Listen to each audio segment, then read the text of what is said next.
أنا بقول إنه أوسلو إسرائيل ما ضلش أوسلو، ما ضلش أوسلو.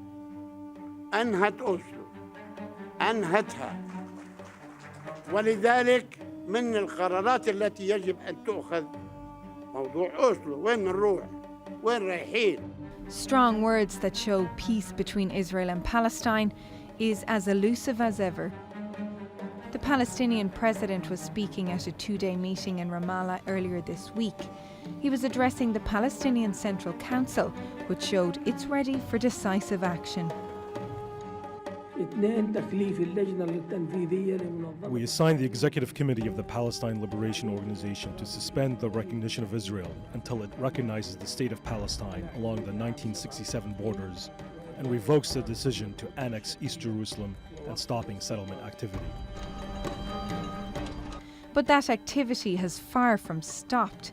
If anything, Israeli settlers constructing houses in the West Bank are digging in deeper. We are very positive that there's more building, and this is the direction it should go in. We're very happy that people like President Trump has recognized Jerusalem because this is our land, and there's no confusion whatsoever about that point. It was that recognition by the American president in December that led to the continuous protests and violence of recent weeks. Donald Trump's decision to move the US Embassy from Tel Aviv to Jerusalem, thereby recognizing it as Israel's capital, seems to have shattered any chance of a two-state solution. It's also made a mockery of the Oslo Accords signed in the 1990s, which were meant to lead to the creation of an independent Palestinian state. So what now? Well, the Palestinian Liberation Organization says, with the help of the United Nations, it will find other countries to support its plan of being upgraded from a state to a nation. But many believe the US will use its Security Council veto to block that move. And now the US State Department said its plan to withhold almost half of its funding to help Palestinian refugees. The aid has been a lifeline to more than 5 million people over 7 decades in Lebanon, Jordan and Syria. Trump hinted about his plan to cut funding earlier this month in a tweet which read, "We pay the Palestinians hundreds of millions of dollars a year and get no appreciation or respect." If this aid disappears, millions of Palestinians will miss out on basic education and healthcare, leaving the future of those affected by one of the world's longest continuous conflicts even more uncertain. Vanessa Keneally, The Newsmakers.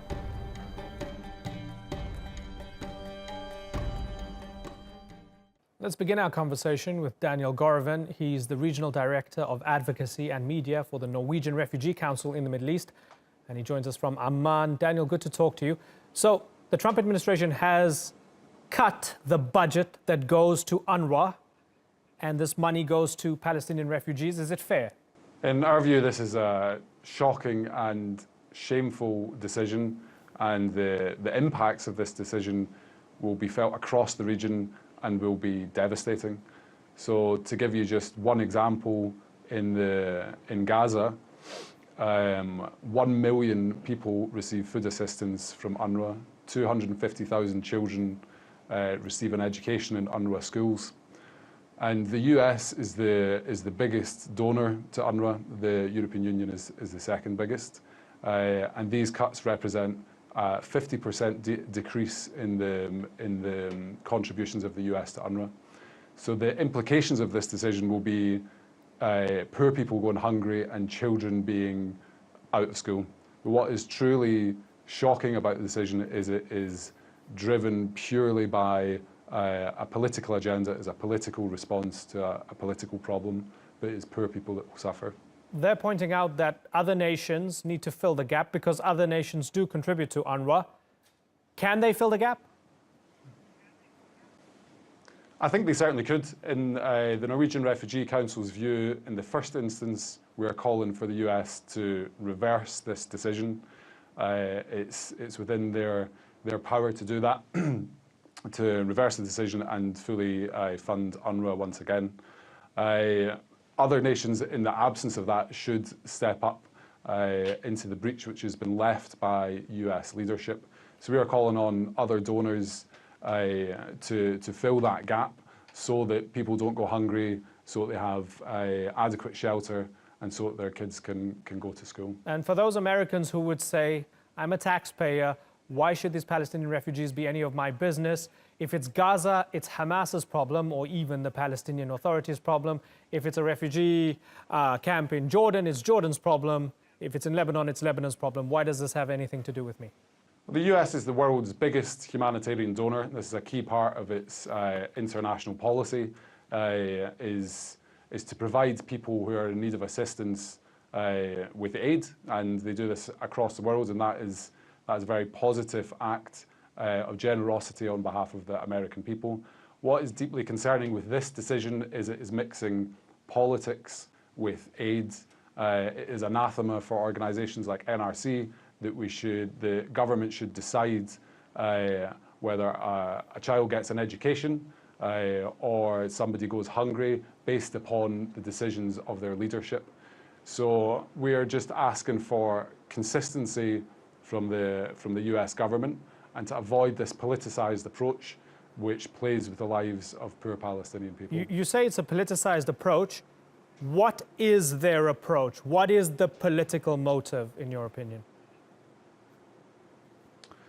Well, I mean, this is fairly transparent, so it's related to the response to the US decision to move its embassy to Jerusalem and the actions that were taken at the Security Council and the UN General Assembly. So leaving aside the politics of that debate, what is truly shocking is that the actions which have subsequently been taken have been to punish Palestinians who are receiving aid, not making these decisions. They are not represented in the UN General Assembly or at the Security Council. They are just receiving assistance. So I think that this is what is most shocking about the decision by the US administration, and why we're calling for the decision to be reversed. Daniel Gorvan from the Norwegian Refugee Council. Thank you very much for joining us here on the Newsmakers. Let's open up the debate now and go to Washington, D.C. with Robert Hunter. He's the former White House representative to Arab-Israeli peace talks. In Kuwait, we have Salman Abu Sita. He's the president of a research group called the Palestine Land Society. And in New York, Alan Dershowitz. He's a retired professor at Harvard Law School. Gentlemen, I thank you very much for joining us here on the Newsmakers. Professor Dershowitz, if I can begin with you. We just heard from the Norwegian Refugee Council, and they're telling us that the decision to cut aid to the UN Relief and Works Agency is shocking and shameful from the Trump administration. What do you think? Well, it'd be easy to reverse it. All the Palestinian Authority has to do is stop paying the families of terrorists and surviving terrorists who are in jail. Stop inciting terrorism. Stop teaching Jew hatred in the schools. Just comply with the basic principles of humanitarian law and stop inciting and encouraging terrorism. And then I think all Americans would support the kind of humanitarian aid that the United States has been providing. Putting it in context, remember, the only reason there is a refugee problem is because of politics.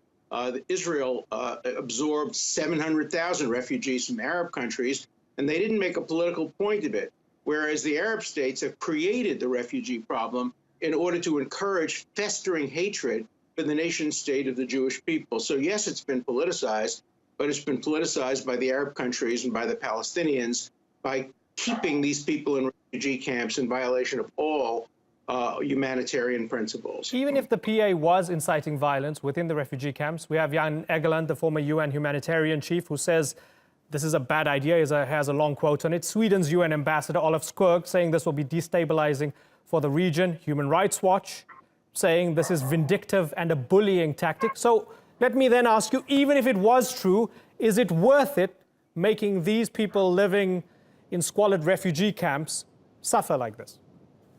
Well, it's UNRWA and the UN and the Arab countries that make them stay in refugee camps. There's no reason they have to stay in refugee camps. They can be freed from the camps. They can move to Ramallah if they live on the West Bank and have a good life and work hard. It's the Arabs and the Palestinian Authority that keeps them locked up in refugee camps for 70 years now to make a political point. Let's end the refugee issue. Let's not make them refugees anymore and have them absorbed into the West Bank, hopefully into a Palestinian state, when the Palestinians are prepared to sit down with no preconditions recognize Israel as the nation state of the Jewish people according to the UN Division of 1947, and end the entire refugee problem. Let's look at the root of the problem, not at its current symptoms and manifestations, which is very superficial. Okay, so Salman Abu Sita, all the Arab nations and the Palestinians have to do is what Alan Dershowitz said, and there'll be no refugee problem. What do you think? The United States helped Palestinian refugees in 1949 not for their humanity purposes, but to protect Israel from the wrath which was created in that time from Israel's ethnic cleansing of 600,000 villages, for which now today there are 8 million refugees who are denied the right to return home. United States paid UNRWA many years before PA or PLO because they wanted to protect Israel from the instability in the region. Let us remember, after Nakba 1948, many governments have been toppled in the Middle East because of the failure to protect the Palestinians from 75 massacres committed by Israel in 1948. And also Israel has taken over the land of Palestinians, which comprises 94% of Israel's area today. So it is not charity, it was to protect Israel from that. And if, for example, the Palestinians are allowed to return according to Resolution 194, which has been in the United Nations agenda affirmed by the United Nations longer than any other resolutions, then the Palestinians do not need any aid from anybody. And that's the only solution which will be lasting. That's why the Palestinians are always claiming and their right to return to their homes, which is taken over by Israel. When your speaker from New York, I think, says that they have absorbed 800,000 Arab Jews to Israel, that's because the same number has been expelled from their homes in Palestine. And 800,000 are less than the number of Palestinian refugees who are expelled from their homes, which are, by the way, still empty today. The Jews are still living in neighborhoods around Tel Aviv and so on. So the answer to all this, there must be an application of international law. The Resolution 194 has been affirmed more than 135 times. And this must be implemented. Otherwise, the instability of the region and the continuity of Israel's ethnic cleansing will cause all the problems. For example, instead of maintaining the ethnic cleansing of Palestinians, the answer should be reversal of that ethnic cleansing, at which point there should be no refugees and they don't need aid from anybody. Okay. Let us remember that the aid paid by Israel, by United States to Israel, is 1/10 of what it paid to Russian immigrants to Palestine to live in Palestinian homes.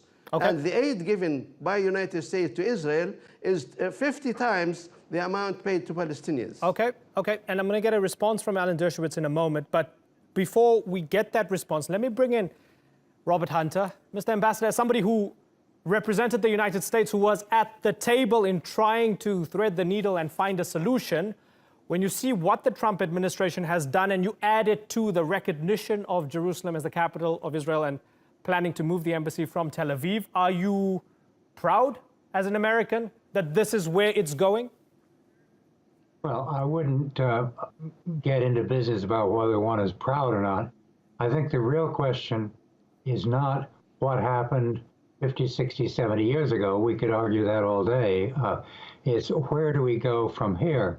And if the objective is to try to enable Israel to live at peace in a secure environment, and for Palestinians to have a state of their own, and to have this problem not be a festering sore, whether right or wrong, elsewhere in the region, then we need to try to get the so-called peace process back on track. The president says he's in favor of that. He wants to do it. He's appointed someone very close to himself, namely his son-in-law, to be the leader. Question is, what the two sides doing helpful or harmful to the process? I think that, yes, Jerusalem is going to be the eternal capital of Israel, of course. In the various thinking that's gone on over the years. It can be also the capital of a Palestinian state. No reason that you can't have two capitals in the same city, different parts of the city. Also, cutting off the aid is happening right now, quite frankly, I don't think is useful to the process moving forward. I'm looking at it instrumentally now rather than trying to make moral judgments, because if one does that, then all we will do is violate a basic principle that Winston Churchill once spoke. He said, if we spend the present just arguing about the past, we're going to lose the future. Okay. So I would like to see us move on and see the United States play its traditional role, building on resolutions 242 and 338, to try to help everybody get what they need to have and want to have, which is doable. Okay, so Alan Dershowitz, looking at what's happening right now, we've had the Palestine Central Committee meeting, Palestinian leaders voting to call for the suspension of the recognition of Israel because they feel, listen, the U.S. is no longer a mediator that they can trust. They feel that Netanyahu is in bed with Trump on this issue, and they feel, listen, why bother? Maybe the other side in the Palestinian divide was right all along. Oslo's a waste of time. Negotiating with the Israelis is a waste of time. Trusting the Americans to be an honest broker is a waste of time. Why should we recognize Israel? That can't be helpful, can it? So if what Trump is doing is going to bring about peace, where are we going? Well, remember, the Israelis offered the Palestinians a state in 2000, 2001. They offered them a state in 2008. They left the Gaza in 2005. And the responses have been intifadas and violence. The Palestinians should come now and sit down and negotiate with no preconditions. I've met with Abbas. I've met with the former Prime Minister Fayyad. We all know what the two-state solution would look like: a Palestinian capital in East Jerusalem, a Jewish capital in West Jerusalem, a united city, trades of areas where the settlements now occur would remain part of Israel. Palestine would get areas which have a majority dominant Palestinian population. There'd be a symbolic recognition of the right of return with perhaps 50,000 or so returning for family reunification. We all know what the two-state solution will look like. All that's needed now is a willingness to sit down and negotiate. And okay, I do believe that sorry to interrupt you. Yes, fair enough. You mentioned that East Jerusalem would be the capital of a Palestinian state. Abbas himself confirmed that the Trump administration is saying, no, forget about East Jerusalem. We're going to give you Abu Dis, just around the corner, a little village. No, that's just not what's going to happen. We all know that where the Palestinian capital will be, it will be in East Jerusalem. This is what the Trump administration is offering him. Abu Dis, a village around the corner. They're taking East Jerusalem off the table. That is not true. I can tell you, I know what the process is. I know what the plan is. And we will have an undivided Jerusalem under a plan. And that capital will be wherever the Palestinians want, in the areas under their control. Look, the reality is Ramallah is the capital of the Palestinian authorities, the economic capital, it's the political capital. We're talking about a symbolic capital in Jerusalem. Look, Tel Aviv will remain the central city in Israel, but it's very important to both countries to have capitals in Jerusalem. Let the Palestinians sit down and negotiate. Remember, in the end, the Trump administration won't decide this. This will be decided by the parties. This will be decided by the Israeli government and the Palestinian Authority. One hopes that perhaps it can extend to Gaza. Right now, Hamas will not recognize Israel, will not sit down and negotiate. So the prospects for peace that would include the Gaza Strip are fairly minimal. But the prospects for peace on the West Bank, people should go and visit Ramallah and see what a Palestinian state could look like. There isn't a single Israeli soldier in Ramallah, not a single Israeli policeman. Sure, but you still have to go through military checkpoints to get into Ramallah and out of Ramallah. That's because there you is have to go through Qalandia. That's because there is a military occupation as a result of continued terrorism. No country would ever end a military occupation while belligerency exists. And remember, Israel is only one of a dozen countries around the world that maintain occupations of this kind, yet it's the only country that receives one-sided condemnation repeatedly from the UN. I was part of the process, a small part of the process, of drafting 242 back in 1967. I worked for Arthur Goldberg who was then the ambassador to the United Nations. And what was set out there was that Israel would maintain certain areas of the captured lands captured in a defensive war, and that the Palestinians and Arabs would recognize Israel as the nation state of the Jewish people. That hasn't happened. I asked Abbas directly, will you say the following words? I recognize Israel as the nation state of the Jewish people, consistent with a 1947 UN resolution declaring two states for two people. And he said, absolutely no. And so the issue is not settlers. The issue is the unwillingness of the Palestinian people to recognize Israel as the nation state of the Jewish people. Once that happens, I think we'll see a peace process with compromise on both sides. Okay, so Salman Abu Sita, before the occupation ends, why don't you just recognize Israel? And it seems as if the PA is moving further and further away from that. That's the argument on the other side. What do you say to that? Well, I think this is an inverted question. The question is that Israel should recognize Palestine. After all, this Palestine is the land of Palestinians for thousands of years, when just before the settlers from Eastern Europe came to occupy it.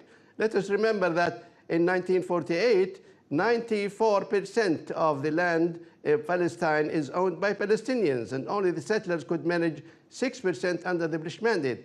Let us be very clear. Let us not play these games. These standard arguments which are floated for some time are now discredited. Let us remember one thing, that Oslo is a hoax, the biggest hoax.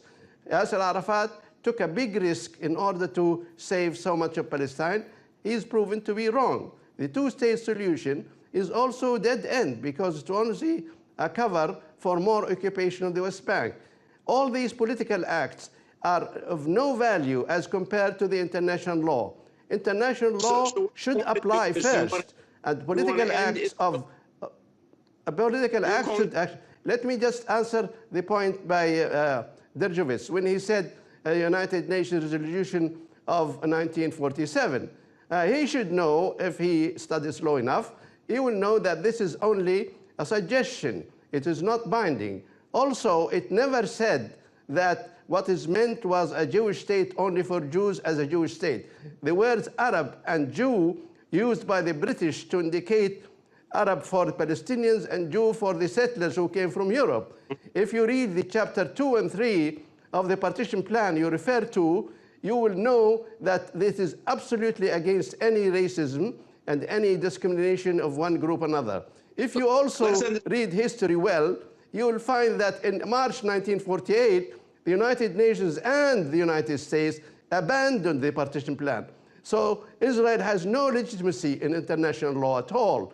It has been created by force as a colonial project. Okay. Let's be clear. You want to end Israel. You're opposed to the two-state solution.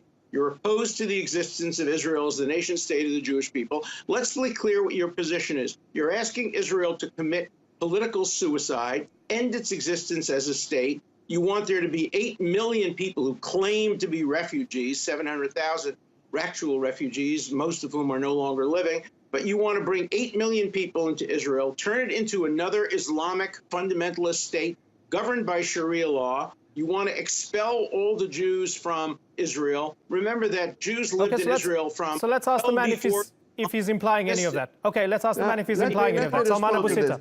This is again... Don't take his side. Hold on, let me answer that because... Okay, you said he's inferred all these things. Let's ask him if he has. Let me answer that, please. There is so much misinformation here. What we say that Palestinians should return to their homes. This is a fact. This is principle of international law. Whether this place is anywhere under any jurisdiction is not important. And if people live freely in their homeland and the democracy, they can select and elect any country, any system of government they want. But to say that this is a Jewish state and excluding the population of the country is part of the action which created all these hardships and wars, and will remain so until people return to their homes. Okay, Mr. Abu Sita, let me come in here. Also, let me come in here, and I apologize. I want to bring Robert Hunter in because we're running out of time. I want him to step back a bit for us. And you've been around the block for a while, sir. Are we close to any reasonable solution anytime soon, or are we very, very far away? Well, of course, we can continue to have the debate with the two gentlemen you have now, one representing the Palestinians, the other representing Israel. Let me try to bring in what I think is an American perspective. Right now, if I may, right now, chances of solution are zero because you don't have the political will on the two sides. I follow this pretty closely.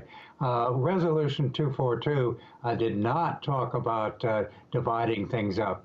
I've read it. I've been involved in all of this. What we have now is both sides doing things that are not helpful. Yes, Jerusalem will be the capital of Israel. For the United States to say, let us move our embassy from Tel Aviv to Jerusalem now, outside of the peace process, didn't help. The cutting of aid to refugees merely empowers Hamas. There was a chance after Israel got out of Gaza to do things that could have helped the PLO, as it was, within the West Bank, to have a major political role in Hamas, and Israel blocked that along with Egypt. All it did was empower Hamas. What we have to do if we're going to move forward is to say, whether it's the United States or not, there needs to be a basis for doing things which both sides can accept and both sides can find something. They do exist. Professor Dershowitz is absolutely right. You go onto your internet and look up a thing called the Clinton parameters of January 2001. It's all there.